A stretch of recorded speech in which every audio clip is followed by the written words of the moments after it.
Puji nama Tuhan, saudara, kita akan masuk di dalam firman Tuhan. Lanjut, saudara, bahwa roh kebenaran itu ada di dalam hidup kita saat kita menyerahkan seluruh hidup kita, baik itu tubuh kita, baik itu roh kita, baik itu jiwa kita.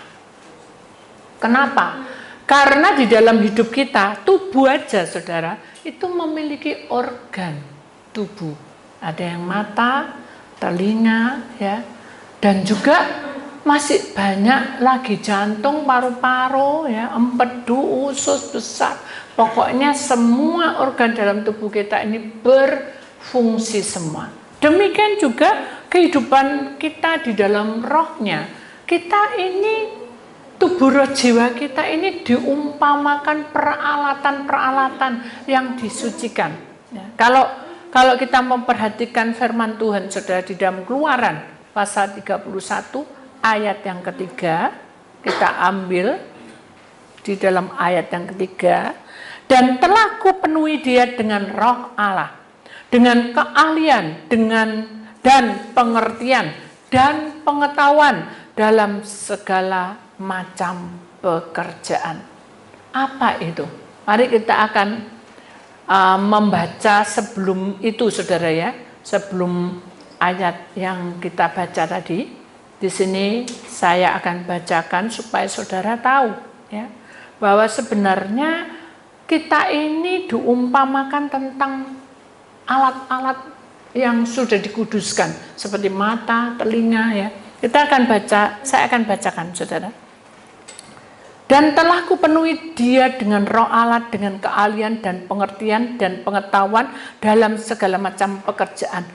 Kemah pertemuan itu diuraikan. Kemah pertemuan itu adalah saudara datang seperti ini, saudara menghampiri kemah pertemuan.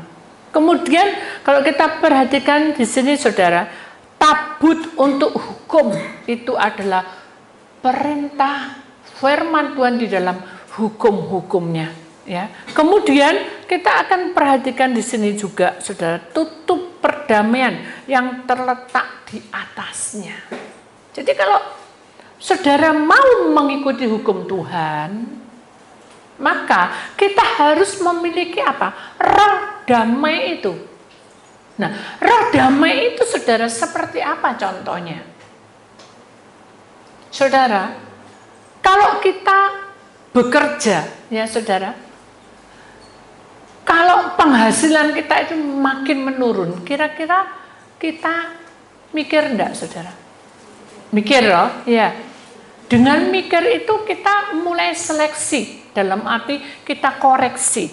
Apa sih yang membuat toko sepi, membuat restorannya sepi? Apa sih tokonya sepi itu kenapa? Kita seleksi. Begitu kita seleksi, sudah, oh ternyata cara penanganannya kasar sekali. Atau mungkin juga kalau ini makanan dapurnya ini kotor, sehingga orang melihatnya juga nggak mau, dan masaknya kurang sedap. Jadi itu intinya. Jadi kehidupan yang kita alami itu, kita tuh harus sering ngecek, saudara, keadaan kita. Mengerti maksudnya? Jadi kalau kita sebagai anak Allah, cekkan keadaan kita itu, diseleksi hidup satu hari aja, saudara. Hari ini dan besok sudah beda, saudara, ceritanya. Hari ini sama kemarin sudah beda. Saya kemarin di Jakarta, sekarang ada di Surabaya. Beda lingkungan, ya, beda situasinya.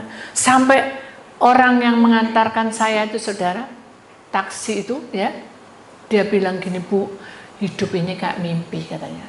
Loh, kenapa, Pak? Iya, Bu, Ibu sekarang di Jakarta, nanti sejam lagi atau 2 jam sudah di Surabaya.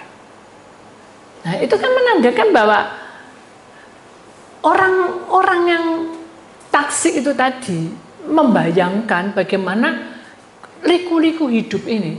Dia berkata bahwa sekarang tuh cari uang susah sekali. Dia kalau ngomong susah tuh kayak diteken sudah. Berarti sudah sesuatu yang apa ya orang bilang mulai menghadapi sesuatu yang tidak siap. Nah kalau tidak siap, kalau kita tidak dicek, tidak dikoreksi terus, kita akan menjadi orang bingung.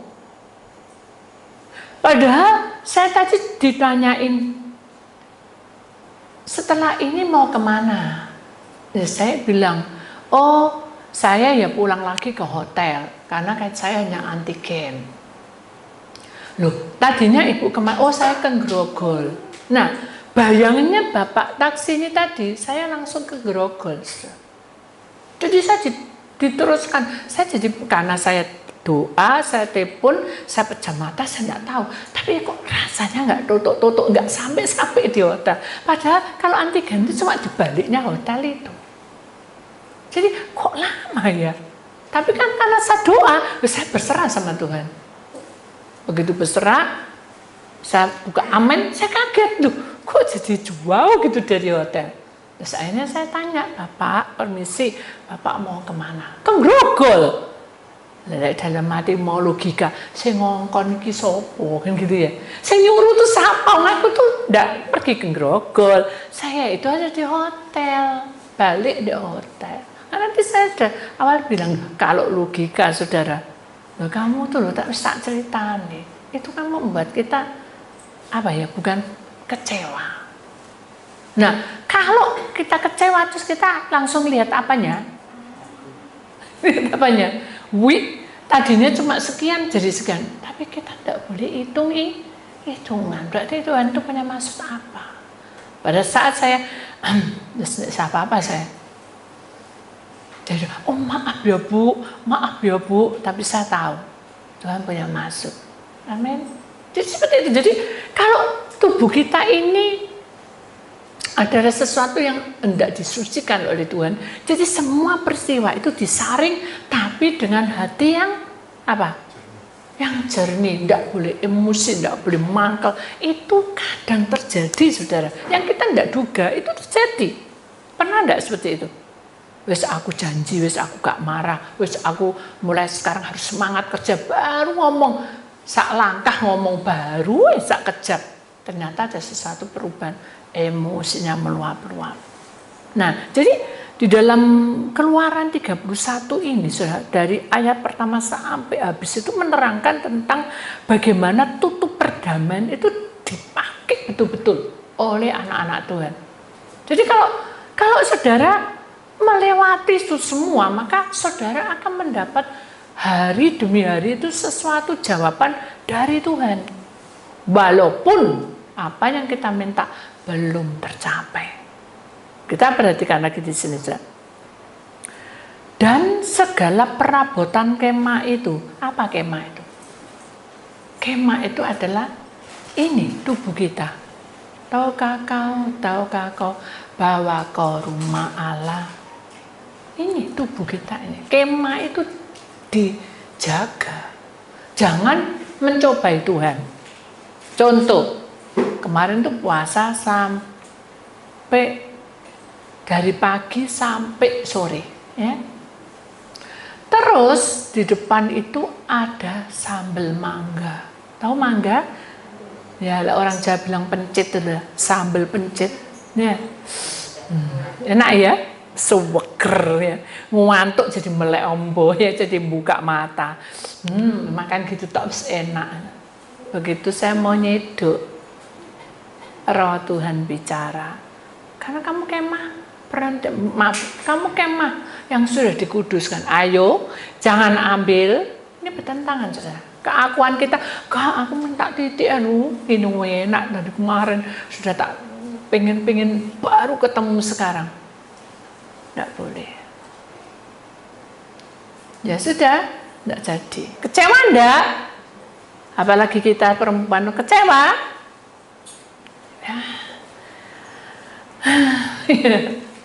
Boleh buat. Kenapa kok diming-ming kan gitu? Tuhan ingin bukan mencobai, menilai seberapa kesetiaanmu kepadanya. Kalau saudara mengikutinya, dan mengikuti jalur Tuhan pasti selamat. Benar, dia jalan, sebelah saya makan banyak. Tidak lama, setengah jam, perutku mules, aku tak ke belakang saja. Oh iya, lagi, sampai saya 1 jam tuh bisa 4 kali. Loh kenapa kamu? Kebanyakan makan tadi. Loh kenapa? Waduh kemarin itu perutku tuh baru sembuh. Loh kenapa kamu? Wah kamu tahu, perutku ini gopok lah itu saudara. Kalau kita mencobai, pasti iblis ambil alih. Hati-hati saudara, itu kan perkara kecil loh saudara, nurut dari perkara kecil. Contoh, kita anak muda, tapi di sini tidak ada. Loh, kok nggak ditoto rapi? Mama ini kesel loh nak. Toto nak. Mukanya saudara masem. Boleh? Nah, berarti kemah saudara itu mbok kotori dengan pecoco-pecoco tadi. Bawa berkat? Enggak. Itu perkara kecil loh saudara. Tuhan bilang, perkara kecil kamu lakukan dengan hati damai, maka Tuhan akan memberikan perkara yang besar. Maksudnya apa? Maksudnya ketika saudara melakukan perkara ini goal, maka Tuhan akan memberikan perkara yang lebih lagi. Mujizat urapannya itu berjalan. Saudara jangan mau jadi anak Tuhan itu vakum. Tahu vakum? Kamu berapa tahun jadi anak Tuhan? Malu-malu itu 20 tahun. Apa yang kamu dapati? Tergantung dari Bu Titi. Loh, mateng saudara. Kok tergantung dari saya? Tergantung dari apa? Dari firman. Lewat mana? Lewat perkataannya seperti ini. Disaring saudara. Jangan direkam benar-benar. Ya, jangan lengah. Kalau saudara lengah, meleset, iblis yang ambil alih. Itu sudah pasti. Jadi saudara harus ingat di sini, sudah dikatakan di sini juga. Yakni meja dengan perkakasnya. Itu adalah semua pekerjaan. Saudara kan bekerja kan? Halo, saudara kan bekerja kan? Itu perkakas. Tuhan katakan lagi di sini, saudara. Bahkan dia katakan kendil dan dari emas murni dengan segala perkakasnya. Apa kendil itu? Kendil itu adalah keuanganmu, air yang mengalir, uangmu itu mengalir. Kemudian dikatakan mesbah pembakaran uskupan itu adalah persembahanmu kepada Tuhan. Mesbah itu kan seperti ini, saudara. Untuk meletakkan semua masalahmu itu ditaruh di mesbah. Kemudian di sini dikatakan juga, saudara, ingat baik-baik ya, saudara. Mesbah kurban bakaran dengan segala perkakasnya, bejana pembasuhan dengan alasnya. Maksudnya apa? Itu adalah perlengkapan kita semua. Pengeluaran, pemasukan dari kehidupan kamu, keuangan kamu, keadaan kamu, naik turun grafiknya pekerjaan, itu adalah salah satunya perkakas-perkakas yang membuat kamu bisa bertahan hidup. Jadi saudara harus masuk di tempat itu. Dan kemudian harus masuk kemana? Ya harus sesuai dengan kehendak Tuhan. Kemudian dikatakan di sini, mesbah pembakaran, bejana pembasuhan itu adalah kerendahan hatimu. Kemudian pakaian jabatan. Nah, pakaian jabatan itu adalah saudara sebagai apa? Kalau saudara menjadi pelayan Tuhan, itu jabatan Tuhan berikan padamu. Kalau saudara sebagai pendoa, itu jabatan Tuhan di dalam kehidupan kamu sebagai pelayan Tuhan. Nah, sekarang kalau tidak pelayan Tuhan ya apa, Bu? Nah, itu tadi saudara menjadi apa? Pekerja sebagai apa? Oh, kepala yang mengepalai bidang ini. Tuhan memberikan kewajiban ini diserahno kepada saudara. Jangan main-main. Kalau saudara sebagai anak sekolah, ya itu Tuhan memberikan satu jabatan bahwa kamu adalah pelajar. Intinya seperti itu. Jangan mengubah situasi itu menjadi semakin keruh. Contohnya seperti apa? Kita sudah tahu pelajar nggak mau belajar, ya. Kita sudah ibu rumah tangga nggak mau masak. Kita sudah tahu kepala imam, jowis bukarmu, ndak ditoto wargai. Itu sudah salah satunya, sudah. Jadi kalau kamu mau menjadi baik, ya saudara, berarti tonton supaya kelihatan rapi. Rumah itu kalau tidak ditoto, berantakan semua, saudara. Jadi rumahnya harus ditata, kemahmu itu ditoto, saudara. Baik pola hidupmu, pola penyembahanmu kepada Tuhan, hubunganmu dengan Tuhan, hubungan kamu dengan keluarga, hubungan kamu dengan saudara-saudara, hubungan kamu dengan persahabatan. Mari kita akan menatanya. Kemudian di sini juga dikatakan baik pakaian kudus kepunyaan Imam Harun itu adalah orang memberikan talenta masing-masing. Saya tahu talenta masing-masing. Di mana saudara itu masuk, oh Tuhan mengizinkan kamu masuk talenta penyembahnya, lakukan itu menyembah. Oh saya punya talenta pendoa, lo lakukan pendoa. Oh saya memiliki talenta pekerja, toh ya enggak apa-apa, kerja supaya mendapatkan upah dan hasil dari kerjamu itu. Jadi intinya seperti itu. Jadi kalau Tuhan sudah menata maupun pakaian anak-anaknya untuk memegang jabatan imam. Itu maksudnya adalah kalau kamu ini sudah menjadi milik Tuhan dan sudah selalu steril dan digunakan baik-baik, maka kamu akan mendapatkan apa? Mendapatkan sesuatu pimpinan, memegang jabatan imam.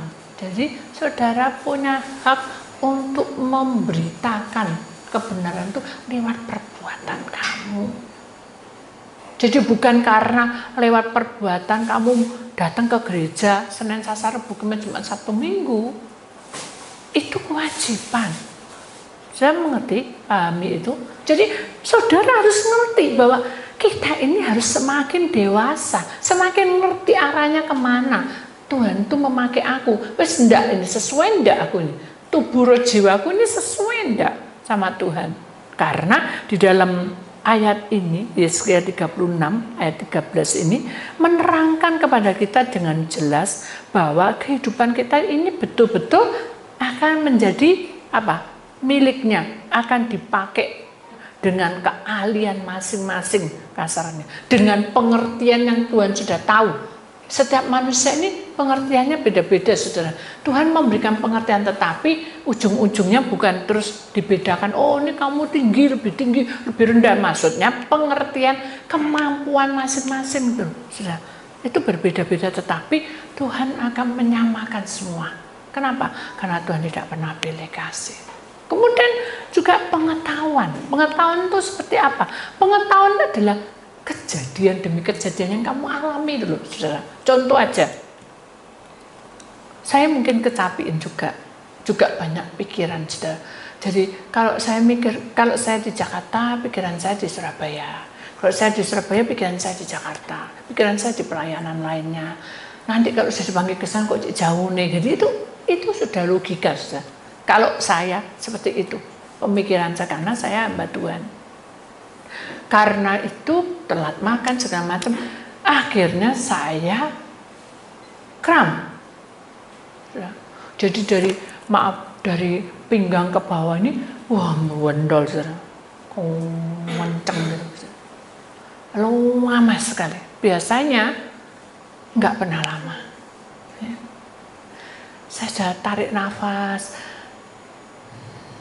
Saya sudah berusaha untuk tenang. Kalau saudara kram, saudara tegang, itu jadi tidak sembuh-sembuh. Sampai ditekuk, sampai diturun, pokoknya dengan segala model kasarannya. Oh tak duduk, tak duduk gini, tetap kram. Oh berdiri tambah tidak pas. Oh miring, oh tambah tidak pas. Jadi saya itu sudah berusaha, saudara. Nah, ingat, seusaha apapun, dengarkan ini. Seusaha apapun kemampuanmu, kepandaian kamu, kalau kamu tidak memanggil Tuhan, Tuhan tidak akan berkarya. Itu benar. Ini buktinya. Cuma kram. bukan keuangan, bukan pelayanan. Kram. Saat saya ingat, oh, jedok sudah gini, tidak kena gitu, tidak kena katanya dokter gini gitu. Nah, Isa sudah tetap sakit sudah. Wis berebes milih sudah kasarannya, kaku sudah. Tidak Isa, gini sakit gitu sakit. Akhirnya saya cuma bilang apa? Darah Tuhan Yesus. Tuhan, darah Tuhan Yesus. Saya tahu apa yang terjadi? Bisa jalan, saudara.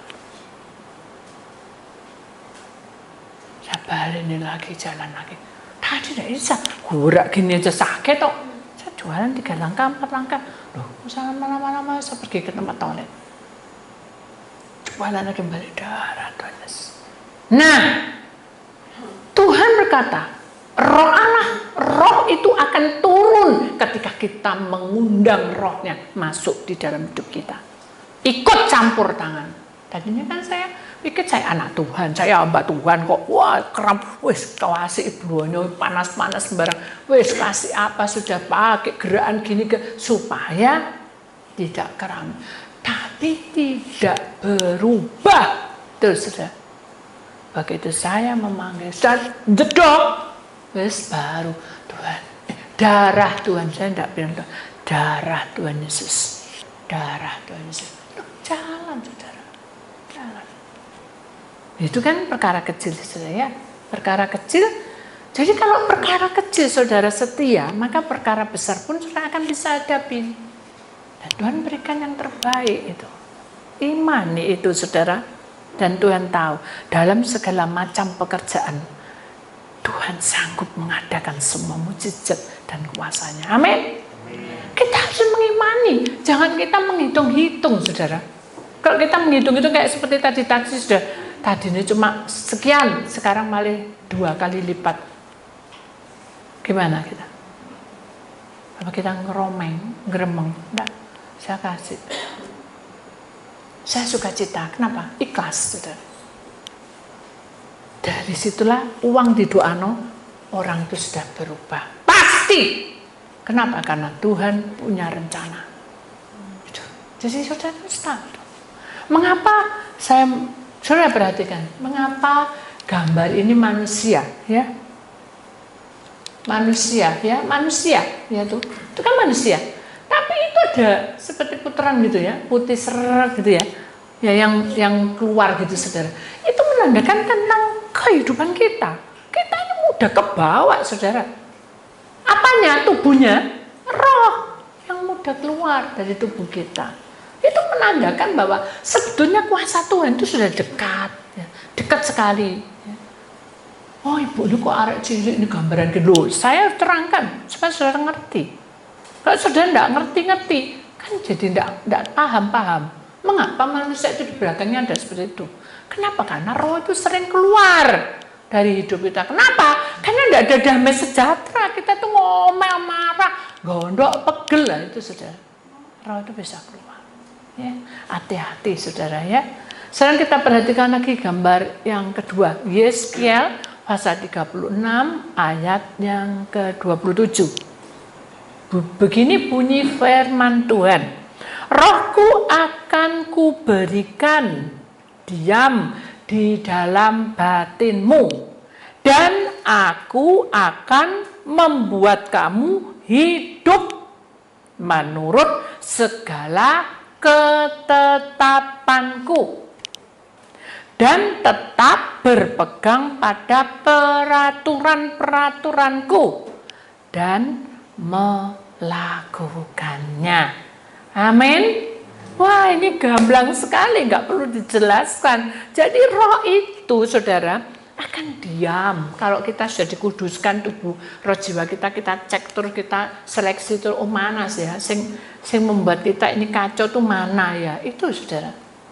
Nanti Tuhan akan diam di dalam batin kita. Batin itu mengungkapkan pendekatan dalam hidup kita. Bahkan aku akan membuat kamu hidup. Kenapa loh? Sekarang ini kan hidup. Loh, hidup yang Tuhan punya itu beda, saudara. Saudara akan mengalami sesuatu yang membuat kita ini nggak kepikir.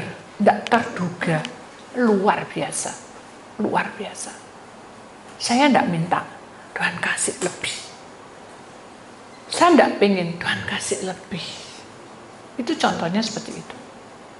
Gak usah jauh-jauh saudara, ini perkara kecil aja. Saya itu suka buah, ya.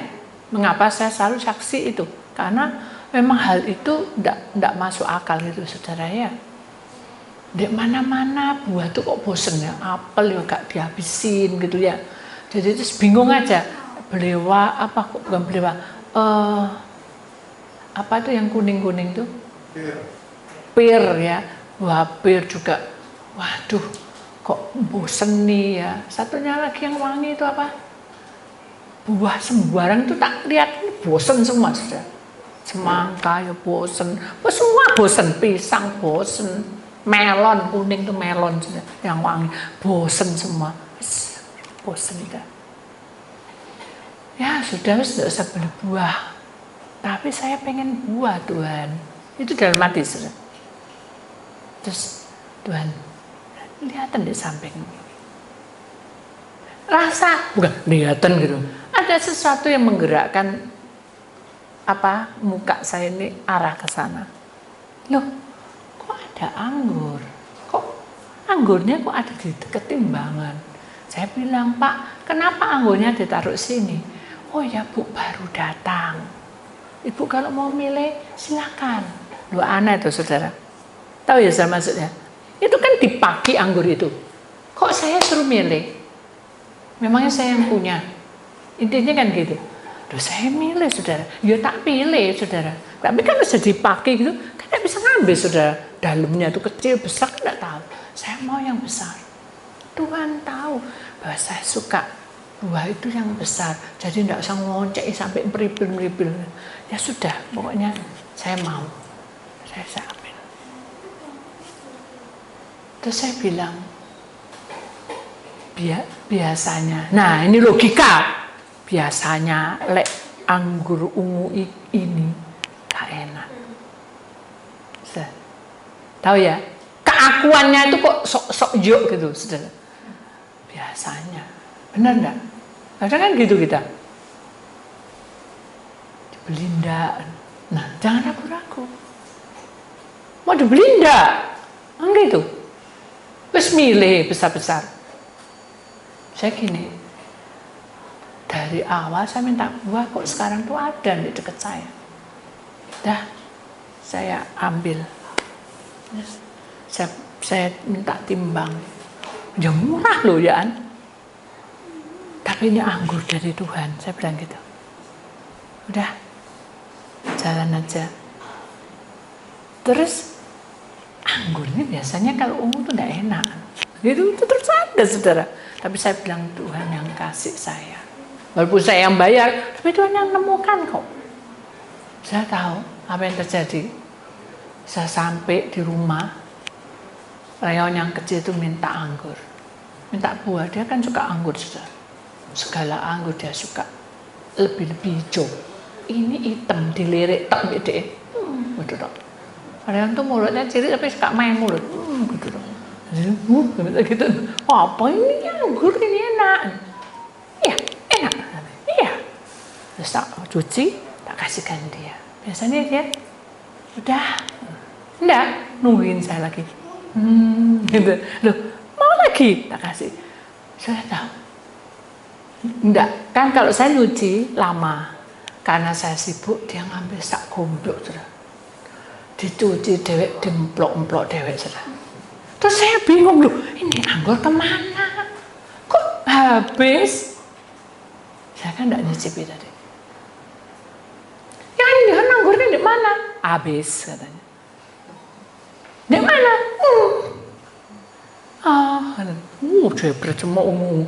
Ya ampun Yon, kamu sudah makan belum tadi Yon? Ini kecut Yon. Enggak, manis kan. Sekarang sudah pintar ngomong sudah. Lucu deh ngomong. Putul-putul, putus-putus gitu. Akhirnya saya coba. Saya sampai menangis. Manisnya luar biasa. Manis luar biasa. Baru kali ini saya menemukan anggur yang manis luar biasa. Tuhan baik. Tuhan baik. Itu perkara kecil, saudara. Jadi firman Tuhan ini, ya dan amin. Kalau rohku ada di dalam kamu, kamu akan tak buat hidupmu itu berguna. Dan itu adalah kuasaku. Ketetapanku itu ada. Asal kamu pegang. Namanya dipegang itu ya percaya, saudara. Tidak sekarang percaya waktu menyembah, nanti pulang marah-marah. Apa Bu Titi gak main belas baik, saudara. Gak mempan saiki doai. Loh, saya berdukungan dah. Kalau doa kan saya hanya pendoa. Kalau toh belum apapun, belum jalan, belum terlaksana, tunggu toh saudara. Benar enggak? Kalau hal yang baik, masa Tuhan bilang tidak? Kan doa itu kan ada 3, saya selalu tekankan, bukan tekankan, saya beri pengertian. Doa itu ada 3. Kita doa langsung dijawab. Seneng, yes, oke, gitu saudara. Tapi disuruh nunggu. Gimana? Biro tahun itu, wes mulai itu ini sih, baru tidak ceria. Coba lek ya, melebar. Lek perlu gak sangat Ibu Titi. Loh, tidak apa-apa saya. Yang penting saudara kembali ke Tuhan. Amin. Harus bersyukur pada Tuhan. Tuhan terima kasih. Engkau sudah jawab doaku, kan gitu. Satu kisah saudara sebelum saya tutup. Saya lama tidak kenal. Maaf, saya kenal orang ini tapi lama tidak ketemu. Ya. Dia berkata, bantu saya. Suami saya lagi mau dioperasi. Ya. Tapi harus di scan dulu. Ya. Ternyata ada pendarahan otak. Ingat siapa? Kayak gini. Suami saya. Oh, cepat pergi ke dokter, saya bilang gitu. Cepat pergi, cepat. Loh, ini sudah ke dokter. Ya udah kita doa. Begitu doa, Tuhan buka. Ya udah operasi aja. Tapi itu enggak dibuka ya batok kepalanya, enggak, dilubangi, digeraji bolong kecil. Masuk selang. Aduh, kok ngeri ya. Dulu sama saya harus dibuka. Sudah, kita doa. Roy sudah bilang gini, Tuhan, wes aku tak ikut engkau. Belum waktunya. Nah, saya ingat. Ketetapan Tuhan asal kita berpegang peraturan-peraturannya, Dia akan lakukan perkara besar. Akhirnya sudah belum waktunya. Ya, balik ke tubuhnya, katanya. Dalam roh itu. Ya, tapi aku tidak kuat. Pasti kuat. Kembali. Walaupun orang sakit tidak boleh kemana-mana rohnya. Ingat itu orang sakit itu. Jangan mengeluh, jangan takut. Aduh, aku nanti gini. Sudah mengalir aja. Sudah jadi dari awal sampai scan terus sampai dilubangi sampai selang, ada selangnya, sudah ada darahnya mengalir. Orangnya tuh bisa gini olahraga.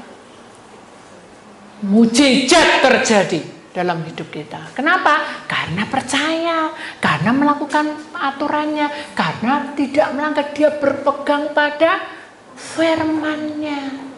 Jadi itu akan terjadi. Nah, kalau logika saudara, saya ini punya suami juga sama, Tuhan. Tapi kenapa kok Mbak ambil? Betul. Ketika dia tergeletak, sudah digunduli kepalanya. Saya ingat suami saya. Dia hanya pejam mata, tidak sadar. Gede operasi, dia angkat tangan. Selang keluar, darahnya menetes. Saya ingat suami saya. Tapi saya tahu bahwa Tuhan itu memberikan ketetapan pada manusia itu tepat pada waktunya. Saya cuma bilang gini, kalian tahu ada orang yang sama dengan dia, tergeletak, dan sekarang dia bisa makan dan bisa bicara. Dari situlah saudara, Tuhan itu punya maksud tertentu. Kalau logika saya terus pasti saya berontak sama Tuhan. Aku bisa nyembuhno orang ini lewat lidah bibir hambamu doa. Kok kenapa suami saya tidak bisa? Tidak boleh saudara. Saudara tidak boleh menghakimi. Saudara tidak boleh sok pintar. Hidup itu adalah hak Tuhan, bukan hak saya. Walaupun itu suami. Siapa yang senang mau pisah? Nggak mau. Saya nangis sepanjang lihat video itu. Saya ingat suami saya. Tapi saya apa harus menyesali hidup saya terus gini? Ya, kenapa gitu? Enggak. Dengan keadaan posisi capek, saudara, justru Tuhan mempertemukan itu. Orang itu sama dengan sakitnya dengan suami saya. Keras-kerasnya. Karpe itu kesembuhan sudah ada, dia memuji berdoa, kuasa Tuhan bekerja seperti pada firman Tuhan ini. Kalau saudara selamanya tidak mau mendengarkan panggilannya, dengarkan baik-baik, saudara tidak akan berhasil hidup ini. Saudara akan ditunggangi oleh kuasa kegelapan. Saudara mau? Jangan. Kita harus sadar bahwa kita ini harus menurut ketetapannya, bukan kekuatan kita, saudara. Amin. Harus berani menghadapi, jangan menyimpang. Tahu saudara, jangan menyimpang. Kalau saudara biasa berdoa, oh, saya biasa melayani, layanono. Gitu. Jangan berubah-ubah. Justru saudara menambah menambah power saudara untuk makin melayani, menambah power saudara untuk semakin menjaga, menambah power saudara untuk semakin bekerja dengan giat. Gitu caranya saudara. Jangan ngedrop. Ngedrop makanannya apa? Depresi. Kalau depresi arahnya kemana? Ya itu saudara, ya sudah penyakitmu datang semua. Manusia tidak akan tahan saudara. Hidup ini ada satu pergumulan. Tanpa rohnya saudara tidak akan bisa hidup. Seberapapun saudara pandai dan saudara memiliki sesuatu kuasa, siapa yang memberi kuasa itu kalau tidak Tuhan? Itu sadar saudara. Ketika saya mendapat bingkisan, dalamnya tak buka kwetar, bunga yang rangkaian bunga itu mengingatkan saya pertama awal saya les kue. Itu hidupku di sini. Apakah saya harus menyesali setelah saya jadi hamba Tuhan? Saya cuma hanya bilang gini, Tuhan, saya tahu saya milikmu. Ketika saya melihat rangkaian ini, saya jadi teringat. Saat saya ngelesi, saat saya bekerja dengan gigih. Apakah saya harus bertumpang terus diam, merundungi atau memikirkan nasib saya? Dulu saya bisa ngelesi, sekarang saya tidak bisa. Gitu. Bangkit kamu, katanya. Keluar kamu, layani aku. Ya sudah, saya siap. Begitu saya keluar saudara, Tuhan tunjukin jadwal itu padat. Siapa yang mengadakan semua ini? Siapa yang mengirim orang-orang itu? Tuhan, bukan saya. Saya tidak kenal orang-orang itu. Sudah tahu intinya. Sampai saya berangkat pun dengan ongkos. Saya bukannya saya itu minta belas kasih saudara. Tuhan cukupkan saudara. Nih, kamu melayani aku. Nih, Sudah berangkat. Saya berangkat dengan cucuran air mata. Sekalipun banyak godaan, saya merasa bahagia. Dan saya percaya, kalau saya ditolong, saudara pasti digenapi. Jangan main-main hidup ini. Gunakan waktumu. Jangan mengeluh terus. Saat saya pelayanan, saudara, saya ketemu dengan orang tua saya. Saya tidak tahu kenapa saya kan gerakan itu bisa spontan ya saudara. Karena saking senangnya atau mungkin karena membawa saya salah mengambilnya. Jadi saya kalau jalan jadi malah kayak apa ya saudara, pincang-pincang gitu saudara. Sampai adik saya bilang gini, wah Cik D itu hebat ya katanya. Ding-dingnya sudah angkat tangan kata adik saya. Wah jualan terus. Sukacita. Sekalipun meringis-meringis. Saya tahu Tuhan itu menuntun saya untuk mendoakan kota Jakarta. Saya tahu. Lempengan bumi bergerak. Justru saya harus melewati semua itu. Dengan hati yang ikhlas saudara. Bukan karena sesuatu ini, bukan. Tapi saya lakukan itu tanpa ada orang yang tahu. Siapa yang tahu? Ya iblis. Makanya dia saya kasih sakit itu pinggang. Kalau kemarin kram, ini pinggang. Sampai ke kaki, jadi agak pincang gitu saudara. Setelah itu, pikiran saya secara logika, wis nanti datang sampai hotel, selonjor. Itu pikiran saya. Nanti mandi, selonjor. Tahu ya selonjor ya? Tiduran dulu sudah, istirahat. Baru sampai di hotel, belum masuk. Kamu di mana? Temui aku. Saudara, logika aja saya tidak kuat saudara. Sampai adik saya bilang, duh, aku angkat tangan. Wes, aku ngeliang aku langsung tidur bleksek wes ya. Aku ndak bisa sembuh. Itu saya bilang sudah tugasmu kan beda.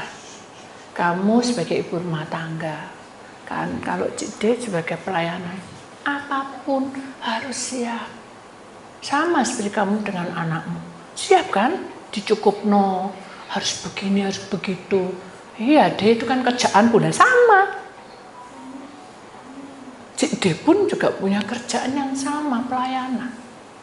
Jadi kan sama-sama punya tanggung jawab. Amin. Itu yang harus kamu lakukan. Jangan ceroboh lagi, saudara. Jangan takut, sudah. Semuanya tuh sekarang jangan takut. Kenapa? Karena mengapa saya bilang memakai burung merpati ini? Ini lambang Roh Kudus. Ingat pesan Tuhan. Sebelum aku meninggalkan dunia ini dan meninggalkan kalian, itu kasarnya gitu. Aku akan mengirim siapa? Roh Kudus itu yang menuntun kamu agar kamu ngerti. Loh, sudah enak tuh saudara. Berarti sudah, jangan bingung. Hari ini pasrah sama Tuhan karena Tuhan punya rencana indah. Jadi saudara harus ngerti ya. Lalu kita lihat yang terakhir. Mengapa ada pintu yang terbuka? Tumi desika, selama pintu pertobatan dibuka lebar, Tuhan mengatakan kepada kalian malam ini, ayo kamu jangan nyantai diem, kamu jangan vakum, ayo lari yo menuju pintu itu, belum tak tutup. Mengapa? Karena ada waktu Tuhan. Karena ada saat-saatnya di mana kiamat itu akan tiba di ambang pintu. Dan kita tidak ada lagi pengampunan, saudara. Ayo bangkit, sadar saudara, bahwa kita ini sudah menuju ke ambang itu.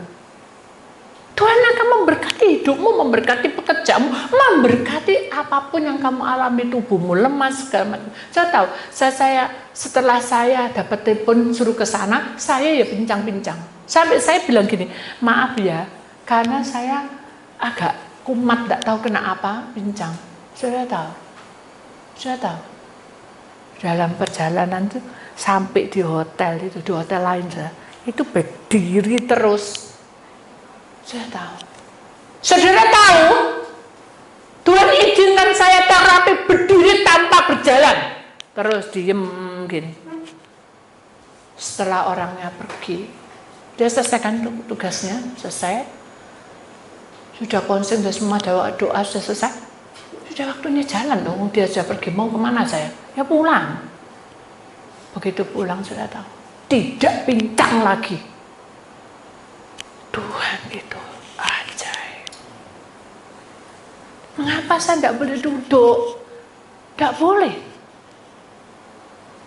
Kamu harus tetap berdiri. Ya udah berdiri terus, saudara, berjam-jam. Apa bedanya dengan jalan? Jalan kan jalan. Saudara sakit, ini melancarkan edaran darahmu, hambaku. Dari situ saya sadar, Tuhan, Engkau banyak cara menuntun setiap anak-anakmu. Benar katanya. Tapi kitalah yang kurang ngerti-ngerti. Ayo sekarang kita mau masuk dalam kebenarannya. Amin. Kita sadar bahwa walaupun dunia itu melihat rupai kita, saudara, namun Tuhan memandang kita sampai kedalaman hatimu. Apakah kita setia? Tuhan, inilah yang kutahu. Kau mengenal hatiku jauh, ya. Tuhan itu mengenal hati kita jauh melebihi dari semua yang terdekat. Jadi kerinduan kamu pun Tuhan mengetahuinya.